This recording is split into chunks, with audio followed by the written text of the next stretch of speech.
जरा सा तूफान देखकर घबराहट आपके चेहरे पर हो सकती है। तूफान को देखकर आपके पैर भी कांप सकते हैं, लेकिन खून में उबल रहे देशभक्ति के जुनून के आगे ये तूफान और बवंडर कुछ भी नहीं। जब मैं देश की हिफाजत के लिए लड़ रहा होता हूँ तो मेरे चेहरे पर गर्व से भरी मुस्कुराहट और दुश्मन को खत्म करने का जुनून। मैं भारतीय सेना का योद्धा हूँ और मौत को पीछे छोड़ना मेरी फितरत है। दोस्तों, आज एक ऐसी जिंदगी की बात करते हैं जिसे सोचना एक आम नागरिक के लिए मुश्किल ही नहीं, नामुमकिन ही है। और ये जिंदगी है जिंदगी एयरफोर्स की।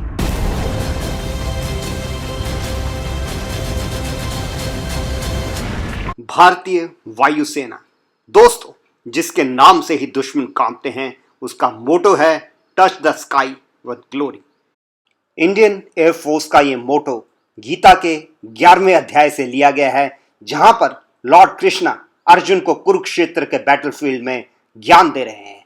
लॉर्ड कृष्णा उस टाइम अपनी डिवाइन फॉर्म अर्जुन को दिखाते हैं और वो स्काई को ग्लोरी से टच कर रहे होते हैं और अर्जुन उस टाइम अपना सेल्फ कंट्रोल खोता है।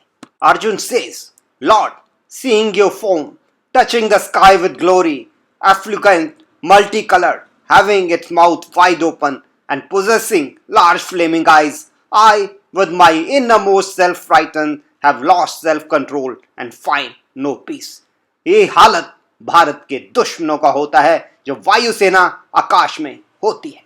भारतीय वायुसेना में एक ऑफिसर होने के नाते, एक वॉरियर होने के नाते, आपको भारत के कॉन्स्टिट्यूशन को प्रोटेक्ट करने की रिस्पॉन्सिबिलिटी होती है, भारत की फ्रीडम को प्रोटेक्ट करने की रिस्पॉन्सिबिलिटी होती है। इस रिस्पॉन्सिबिलिटी के साथ जो क्वालिटी ऑफ लाइफ आप भारतीय वायुसेना में गुजार सकते हैं, वो आप किसी भी सिविल सेक्टर में नहीं गुजार सकते।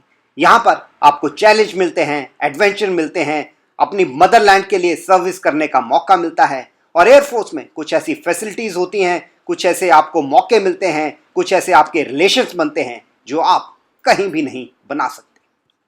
आपका सोशल स्टेटस हर स्टेटस से ऊपर होता है और आप एक ऐसे ब्रदरहुड में, एक ऐसे बैंड को ज्वाइन करते हैं जिनका की कोड ऑफ कंडक्ट बहुत हाई होता है और सोसाइटी में सबसे अव्वल दर्जे का होता है।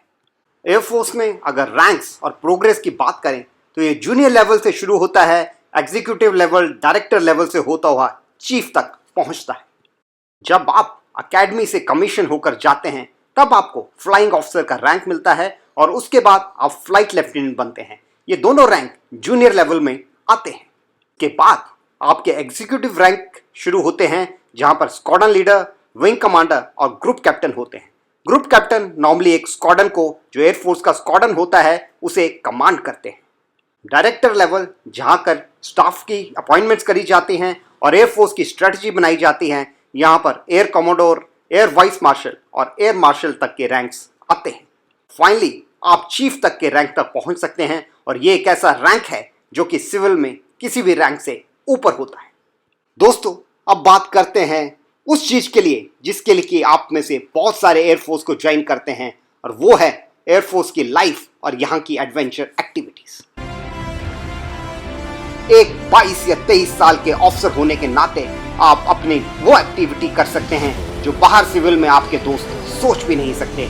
आप एडवेंचर की लाइफ जी सकते हैं, आप ट्रेनिंग की लाइफ जी सकते हैं और आप कुछ ऐसा इक्विपमेंट हैंडल करेंगे जो कि बाहर सोच भी नहीं सकते। एयरफोर्स में आपके पास एरो स्पोर्ट्स की फैसिलिटीज हैं, जैसे कि skydiving, parasailing, paragliding, power hang gliding, paramotor flying, microlight flying, hot air ballooning और एरो मॉडलिंग। इसी तरह आप लैंड स्पोर्ट्स में mountaineering, trekking, skiing, car rally और इस तरह की बहुत सारी एक्टिविटीज कर सकते हैं।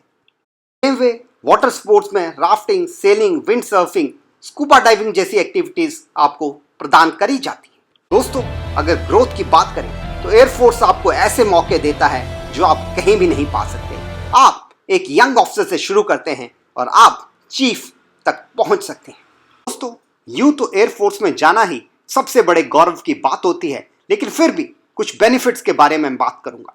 जैसे ही आप कमीशन होते हैं, आपको लास्ट ईयर में 60,000 तक मंथली स्टाइफन मिलना शुरू हो जाता है।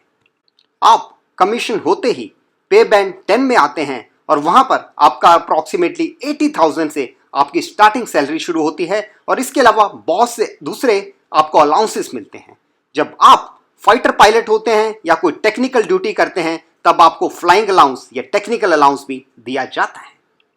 क्योंकि आप हमेशा जोखिम भरा काम करते हैं इसलिए आपको एयरफोर्स द्वारा इंश्योरेंस भी दिया जाता है और एक ऑफिसर को अप्रॉक्सीमेटली 75 लाख का इंश्योरेंस दिया जाता है और एक पायलट को 10 लाख इसके ऊपर का इंश्योरेंस होता है। आपको एयरफोर्स में लोन्स की फैसिलिटी होती है जिसमें कि आप house building loan, computer loan या फिर ट्रांसपोर्ट लोन ले सकते हैं। आपको वर्ल्ड में सबसे मकबूल दर्जे का मेडिकल केयर दिया जाता है और आरआर हॉस्पिटल से लेकर एयरफोर्स के हॉस्पिटल में सबसे अच्छी मेडिकल ट्रीटमेंट दी जाती है। इसके अलावा दोस्तों बहुत सारी और बेनिफिट्स हैं जैसे कि आपकी और आपकी फैमिली के लिए accommodation, annual leave, LTC, messes, जहां भी आप इंस्टीट्यूट्स में जाते हैं वहां पर आपको रहने की फैसिलिटीज दी जाती हैं, school facilities, rain concessions, CSD facilities, recreation और स्पोर्ट्स फैसिलिटीज, ये सब आपको सिर्फ एयरफोर्स में ही मिलती हैं। इसके अलावा दोस्तों जो लोग एयरफोर्स में आने के बाद आगे अपनी हायर एजुकेशन करना चाहते हैं तो उन्हें हर टाइप की फैसिलिटी दी जाती है जैसे कि एमटेक, इग्नू, स्टडी लीव और बाकी अच्छी यूनिवर्सिटीज के साथ एयरफोर्स का टाई अप होता है। दोस्तों एयरफोर्स की कुछ कोर वैल्यूज होती हैं जो कि एयरफोर्स ऑफिसर्स में उनकी ट्रेनिंग के टाइम एनग्रेन करी जाती हैं। ये ऐसी क्वालिटीज हैं जिनके कि सहारे एयरफोर्स चलती है जैसे कि loyalty, duty, respect, service, honour, integrity, courage. As a warriors ये सारी आप में होना जरूरी है, चाहे आप ड्यूटी पे हो या ना हो, ये सारी क्वालिटीज एक एयरफोर्स ऑफिसर्स में होती हैं। पर्सनल करेज की बात करें दोस्तों तो कोई भी डर हो, खतरा हो या एडवर्सिटी हो, चाहे वो फिजिकल हो या मॉरल हो, एक एयरफोर्स ऑफिसर उसे सामने से फेस करता है और ये सारी चीजें आप रियल लाइफ में अपने अंदर जो है डेली प्रैक्टिस से ला सकते हैं। और दोस्तों सबसे बड़ा एग्जाम्पल इसका आपके सामने स्क्वाड्रन लीडर अभिनंदन का है जिन्होंने पाकिस्तान में जाकर भी दुश्मन के सामने हिम्मत नहीं हारी और सीना तानकर उनका मुकाबला किया। ऐ मेरी ज़मीं अफसोस नहीं जो तेरे लिए 100 दर्द सहे, महफूज रहे तेरी आन सदा चाहे जान मेरी ये रहे ना रहे।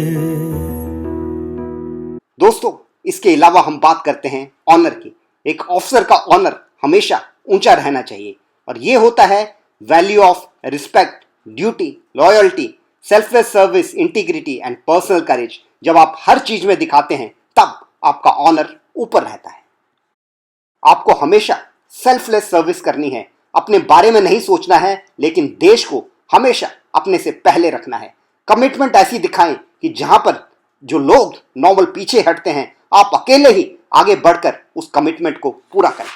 तो इंटीग्रिटी, जब आप मॉरल प्रिंसिपल्स को अडेयर करेंगे, जो राइट है, लीगली करेक्ट है और मॉरली करेक्ट है, जब आप उसे फॉलो करेंगे, चाहे कोई भी गलत जा रहा हो लेकिन आप सही रास्ते पर जाएंगे तो वो आपकी इंटीग्रिटी दिखाएगा। ड्यूटी, जब भी आपको ड्यूटी दी जाती है, जो भी ऑब्लिगेशन, जो भी रिस्पॉन्सिबिलिटी दी जाती है वो आपको अपनी पूरी करनी होती है। वही एक एयरफोर्स का सच्चा मकसद होता है। इसके अलावा इज्जत, सबके लिए इज्जत दिखानी होती है और अपने साथियों के लिए, अपने काम के लिए, अपने लीडर्स के लिए अपना फेथ और अपनी कॉपरेशन उनको दिखाना है, वो आपकी लॉयल्टी मानी जाएगी। बाज की तरह ऊंचाइयों को छूना मेरी आदत है। आसमान की ऊंचाइयों से दुश्मन पर नजर रखना और भारतीय अंदाज में उन्हें जवाब देना दिल को तसल्ली देता है। दोस्तों मुझे उम्मीद है कि आप में से बहुत से जांबाज अब भारतीय वायुसेना में आने के लिए आतुर हैं। आपके लिए हम तैयार बैठे हैं और आपका इंतजार कर रहे हैं। किस तरह से आना है दोस्तों, हमारे राहगीर स्टूडेंट्स अड्डा में आपके लिए हर टाइप का वीडियो है, आप उसे देखकर तैयारी कर सकते हैं। हमारी कुछ ई बुक्स हैं जो आप लेकर अपने आप सेल्फ प्रिपरेशन कर सकते हैं और उसके लिए जो लोग स्ट्रक्चर्ड कोर्स करना चाहते हैं दोस्तों, वो हमारा 15 डेज का कोर्स ले सकते हैं या 7 डेज का कोर्स ले सकते हैं। दोस्तों हमने मार्केट रेट से बहुत कम रेट में अपने कोर्सेज दिए हैं और मुझे उम्मीद है कि जो लाइफ आप जीना चाहते हैं उसके लिए ये छोटी सी कीमत देने के लिए आप में से कोई भी नहीं हिचकिचाएगा और भारतीय वायुसेना का हिस्सा बनना चाहेगा। जब भी अगले जन्म की बात होती है तो मैं अपने आप को भारतीय वायुसेना के जांबाजों के बीच ही खड़ा पाता हूं। और फिर मैं यही कहता हूं कि वायुसेना का जवान दल है, बल है, थल है, नभ है, अग्नि है। वायुसेना का जवान आदि है। जय हिंद, जय भारत।